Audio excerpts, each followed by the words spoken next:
You are being conditioned for weakness. You are being taught a soft lie, an insidious cultural sedative that demands you fear pain, that you justify your shortcomings, and that you avoid the profound, uncomfortable weight of responsibility at all costs. This is the prevailing narrative of our age, the perpetual, shallow pursuit of maximum comfort and minimal friction. But if you have sought out this message, if you are still listening now, you know that comfort is a cage. You are not here for ease. You are here for strength. You seek that terrible, unshakable resilience that separates the master of his own fate from the spectator, the true agent from the passive observer, the truth. And we will not mince words as a cold, hard, unforgiving blade. And the great tragedy of humanity is that the vast majority, the complacent, the distracted, the fearful, they consciously choose to live within the warm, predictable illusion. They prefer the soft lie. For the next 7.5 hours, we are going to systematically dismantle those illusions. We will confront 10 truths so fundamental and so brutal that they will strip you bare, make you feel profoundly uncomfortable, and force you into a terrifying isolation of self-awareness. But by the time we are done, by accepting these truths fully, you will have forged a mind, a character, and a resolve stronger than that of 99% of the people who walk this earth. This terrifying self-mastery, this unshakable sovereignty, is the price and the reward of this undertaking. This is not a casual listen. This is not surface-level motivation. This is not a self-help guide full of platitudes. This is a philosophical and psychological training manual for the soul to successfully construct an iron heart and mind impervious to the whims of fortune. You must first perform the painful work of discarding every single culturally inherited lie that currently weakens your character. We will draw deeply from the ancient wellsprings of Stoicism and the radical detachment of cynicism, plumbing the logical necessity behind their extreme resilience. We will use the cold, surgical reason of Epictetus and the profound self-confrontation of Marcus Aurelius to build your internal fortress brick by brick. Welcome, truly, to the Stoic logic. If you dedicate the necessary time and concentration to this entire monologue, you will possess an insight, a clarity, and a strength that the age of distraction cannot touch. We are dividing these truths into 3 essential, unyielding pillars: harsh truths about yourself, truths about others, and truths about the world. Now, you must choose to commit. You must steel your nerves. The moment for turning back has passed. The first harsh truth we must stare down, and one that is most frequently evaded in the modern era of self-esteem, is this: you are not special, but you can be essential. The most damaging lie you have been sold since childhood is the pervasive myth of guaranteed self. This idea suggests that your mere presence on this planet, your feelings, your dreams, your inherent uniqueness qualifies you for immediate recognition and guaranteed success. This delusion of guaranteed specialness is the bedrock of modern fragility. It is an arrogance that shields you from the necessary friction of genuine growth. The Stoic perspective, the path to authentic strength, offers a cold clarity, objectively, in the grand, terrifying expanse of the cosmos. You are irrelevant. Your tiny span of existence is a flicker of light, and your worth is not a given. It is a construction.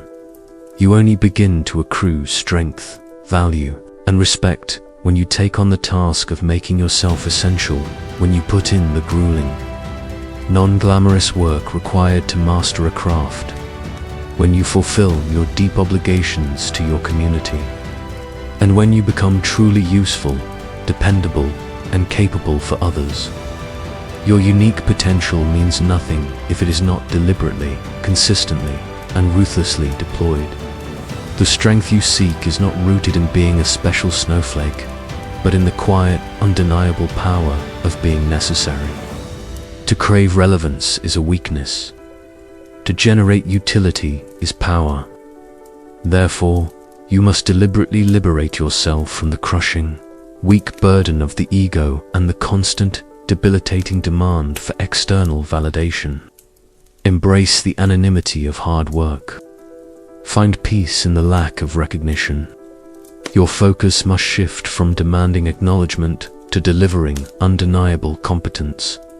The second brutal truth you must accept, one that demands a constant, conscious battle, is that your greatest prison is your habits. Observe yourself.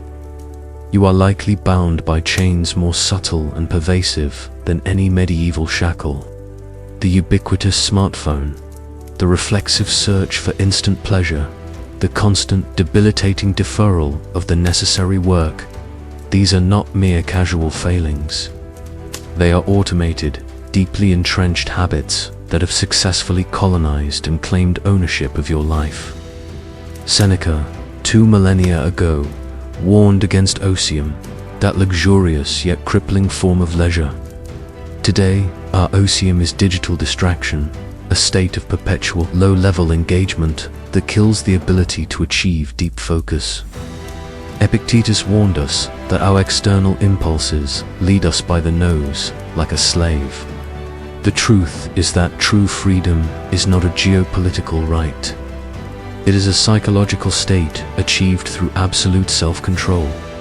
Your day is not your own, and your focus is perpetually on loan to the trivial whims of the external world. Therefore, the strength you crave is not found in an occasional heroic gesture, but in the relentless, mundane routine of choosing the difficult path. The Stoic practice of ascesis demands that you view every small act of discipline getting up when the alarm sounds, ignoring the unnecessary notification, choosing the book over the scrolls, a crucial victory in the war for your sovereignty. Accept this cold logic. Your future greatness, your untapped potential, is currently being suffocated, not by external enemies, but by your own small, repetitive, daily weaknesses. You must prove to yourself, through small, intentional acts of discipline every hour, that you are the master, not the slave, of your impulses. Only by mastering the logic of habit can you begin to build the iron mind. Asterisk, the third brutal truth that you must embrace, one which demands not mere acceptance but the immediate, terrifying initiation of action, is that you must actively destroy your former self. The overwhelming majority of humanity operates under the passive, comforting delusion that time or circumstance will eventually force transformation upon them. They believe that a significant external event or crisis, a promotion, a personal epiphany, will arrive to sculpt them into the person they wish to become. This is the hallmark of the weak, hoping for change rather than creating it. The strong person, the philosophical warrior, understands the agonizing necessity of self-destruction and self-sculpting. To become stronger, you are required to perform a deliberate, cold-blooded autopsy on your own character. You must identify the specific flaws, the emotional weak spots, the reflexive resentments, and the habitual fears, the parts of your being that are soft, compromising, and fearful, and then, with surgical precision, you must deliberately cut them away. You must look at your past failures, your ingrained deficiencies, and your emotional wounds not with the blurred lens of sentimentality or self-pity, but with the unflinching, clinical detachment of a scientist analyzing a specimen. This man you were yesterday, this flawed, easily distracted self, is the raw, inert stone. You are the only sculptor. and the weak version of you is the excess marble that must be chipped away, stone by painful stone, to reveal the true, resilient form beneath. This process is not a comfortable journey.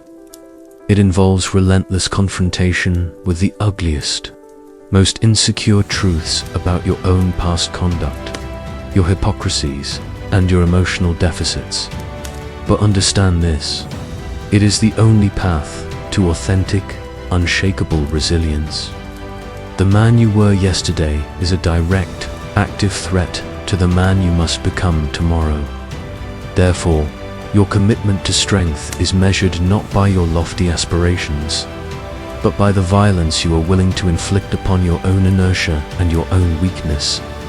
The true test of character is the consistency with which you wield that hammer and chisel against the stone of your former self. And the fourth harsh truth, one that tests the absolute foundation of your chosen being, is that your pain is 100% your responsibility. The modern cultural environment provides an infinite buffet of external factors to which you can attribute your suffering, your stumbles, and your lack of achievement. It encourages you to find comfort in being a permanent victim of circumstance of bad luck, unfair systems, or the actions of others. This intellectual and emotional deflection is not merely a weakness. It is the absolute antithesis of strength. The philosophical position is clear. Adversity, loss, betrayal, suffering, and struggle is not optional. It is the universal, guaranteed condition of human existence. The moment you accept this, your focus shifts. You are allowed to feel the crushing weight of loss. You are not, under any circumstance, allowed to use it as a permanent excuse for inaction or resignation. This is the true alchemy of strength. Taking that inevitable pain and intentionally converting it into focus, wisdom, and fuel. While the masses instinctively seek sympathy, the strong person instantly seeks conversion. Marcus Aurelius wrote that the obstacle itself becomes the way. Ask yourself not, why did this happen to me? A question of weakness and self-pity. But what precise strength, what unique wisdom, what new commitment can I build from this specific wreckage? The strength that elevates you above the complaining crowd is your unique, individual ability to internalize the pain, accept its existence as a fact of life, and ruthlessly refuse to let it define your narrative or excuse your failure to act. This is the moment you stop being a passenger in your own suffering and become the pilot of your own resolution. Asterisk, asterisk, the next three truths are about the world outside of you, specifically the people who inhabit it. These are perhaps the hardest truths to accept because they challenge our most fundamental, deeply ingrained human need for connection, validation, and acceptance. They force us to redefine our relationship with the social world, transforming us from eager participants in the drama to detached, sovereign observers. The fifth harsh truth that you must internalize, and one that provides immense psychological relief once truly grasped, is that most people are not thinking about you. This is a liberating realization, but it is also a cruel and direct assault on the human ego, which instinctively craves the spotlight. If you find yourself preoccupied with what others are saying about you, what they are judging about your life, choices, your ambitions, or your occasional failures, you are fundamentally weak. You are allowing the illusory gaze of the crowd to dictate your conduct and consume your mental energy. This constant self-consciousness is an illusion built on the faulty premise of perpetual scrutiny. The vast, silent majority of humanity is not devoting any significant mental bandwidth to your existence at all. They are entirely, utterly consumed by their own immediate troubles, their own crushing fears, their own relentless internal dialogue. and their own immediate survival level concerns. To dedicate your limited energy to guessing their fleeting thoughts is an irrational waste of time. Marcus Aurelius devoted significant philosophical space within his meditations to systematically dismissing the opinions of others, recognizing them as simply fleeting gusts of wind that hold no objective reality and certainly no power over your chosen course. Strength is derived from maintaining an internal scorecard. It is achieved when your actions, your principles, and your peace are judged solely by your own rational mind, in alignment with virtue. Accept that external judgment is merely noise, an irrelevant side effect of your intentional living. The moment you stop caring about the applause or the criticism of the crowd, the massive psychological burden of performing for others is lifted. The energy you conserve from ending this performance becomes the fuel for your true purpose. There, silence is not indifference to you as a person. It is simply their own inescapable burden of life. True power is found in the instant you stop performing for a non-existent audience. The sixth brutal truth, necessary for maintaining that internal peace when provoked, is that silence is often the most powerful response. When you are attacked, criticized, or deliberately misunderstood, the instinctive, weak impulse is immediate defense. Exhaustive explanation, emotional justification, or even aggressive retaliation. This reactive defense mechanism is a clear signal of psychological vulnerability. The strong, philosophical person understands that silence is not a concession of guilt. It is a shield, and when wielded correctly, it is a devastatingly effective weapon. You owe no one, certainly not your critics, an explanation for living your life well, or for choosing principles over popularity. Engaging in petty arguments, emotional tit-for-tat, or lengthy debates with those committed to misunderstanding you is not merely a weakness. It is a profound, strategic waste of your finite attention. Epictetus taught that your actions must speak for your character. Your words, your excuses, your apologies are functionally unnecessary when your conduct is sound. When faced with drama, chaos, or deliberate provocation, the primary strategic move is instantaneous retreat into the inner citadel of reason. Let your actions and your tangible results be your only proof. Let your demeanor remain unshakable. The deep wisdom here is realizing that people who seek chaos, those who thrive on conflict, cannot be genuinely defeated by your logic or your superior argument. They are only defeated by your serene, unshakable calm. You deny them the conflict they crave, and in doing so, you deny them their power over you. Silence preserves your dignitas, your internal worth, and it is the ultimate, quiet declaration of your sovereignty. The seventh harsh truth, which sets the stage for our final pillar, is one that defines the entire trajectory of your life. No one is coming to save you. This is the most fundamentally liberating, yet initially terrifying, truth of self-reliance. The default human programming is to expect, or at least hope for, some external intervention, a savior, a lucky break, a lottery win, a sudden, perfect mentor, or a systemic change that will arrive to take the difficult steps for you. This dependency on the external is the ultimate posture of weakness. Your life, your mission, and your happiness are entirely, inescapably, your responsibility. Shedding the passive, childlike expectation of external rescue is the precise moment you activate your true adult power. This is the harsh truth of self-reliance that separates the adult from the perpetual child. The strong person understands the terrifying, magnificent gravity of their own burden and accepts it with stern grace. They are not waiting for permission or rescue. They are working with ruthless clarity. Embrace the weight of that responsibility. It is the friction that will force you to become strong. Asterisk, asterisk. Now we turn to the final pillar, the immutable, inescapable laws of the world itself. These are the ultimate, defining truths that establish the boundaries of human power, and they present the philosophical test of your resilience, forcing you to define yourself not against other people, but against the cosmos itself.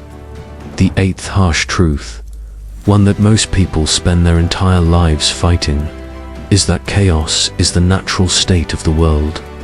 The modern consciousness desperately clings to the delusion of order, fairness, and predictability.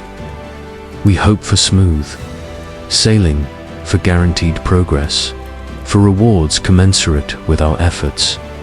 This belief in an orderly, just universe is the most insidious form of delusion, because it leaves you utterly unprepared for reality. The philosophical truth, the cold reality of Tychon or fortune, is that the world is inherently chaotic, morally indifferent, and profoundly unpredictable. The pursuit of perpetual safety and emotional comfort is a recipe for guaranteed despair. The moment you start wishing for things to be easy, you are actively training yourself to be brittle. The genuine, unyielding strength of the Stoic lies not in achieving order, but in refusing to be moved by chaos. It means recognizing that the storm is not an anomaly. It is a constant of existence. Therefore, the strategic strength is found in shifting your focus entirely from controlling external events to optimizing internal adaptation. Complaining is the lowest form of weakness because it is merely a protest against reality. The person who truly masters the iron logic uses the inevitability of chaos as a constant, severe training regimen. You stop hoping things will get better and start training your mind to be better than things. The ninth harsh truth, which serves as your final parting from the crowd, is that you will be misunderstood, and that's fine. When you make the conscious choice to commit to the difficult path of discipline, virtue, and philosophical living, you are actively choosing to separate yourself from the vast, unconscious mainstream. Your disciplined choices will baffle others. Your ambitious focus will feel like an accusation to the complacent, and your detachment from petty social drama will be misconstrued as coldness or arrogance. This separation is not a mistake. It is the inevitable tax you pay for greatness. The strong person understands that their life is not a democracy that requires a majority vote. You do not seek validation from the crowd. You seek only internal alignment with your own purpose and principles. To seek popularity is to surrender sovereignty. You do not need to be liked. You only need to be right in your conduct, honest in your efforts, and aligned with your highest ideal of virtue. The profound strength of the philosophical warrior is confirmed the moment they find deep, quiet comfort in being misunderstood, because it serves as final confirmation that they are no longer playing the shallow, destructive game of external approval that holds the majority captive. The 10th and final harsh truth, the ultimate philosophical motivator and the most devastating clarity you can possess, is that your time is shorter than you think. The entire mechanism of human procrastination, distraction, and deferral, the postponement of our true work, our true courage, and our true self is predicated on the dangerous lie of infinite time. We live as if we have an inexhaustible supply of tomorrows. But every moment spent in distraction, every hour wasted in easy indulgence, is a theft of the few finite moments you have been granted to achieve significance.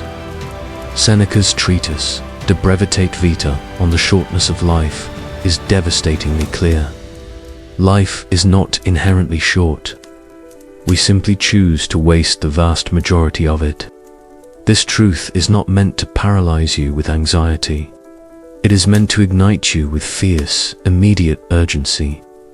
Use the absolute certainty of your finite time to carve away the unnecessary, to give sharp, decisive focus to your few true priorities. The strength of the iron mind is measured by the quality of its presence in the present moment. Do the hard, necessary thing now, because the opportunity to build virtue, to live intentionally, and to be truly strong ends far faster than you're comfortable. Illusions will allow you to believe. We have faced the 10 brutal truths. You have spent this immense commitment of time methodically dismantling the illusions that hold others captive. Those comforting fictions that prevent growth and guarantee emotional fragility. You now hold the cold, hard, unyielding logic of the ancients.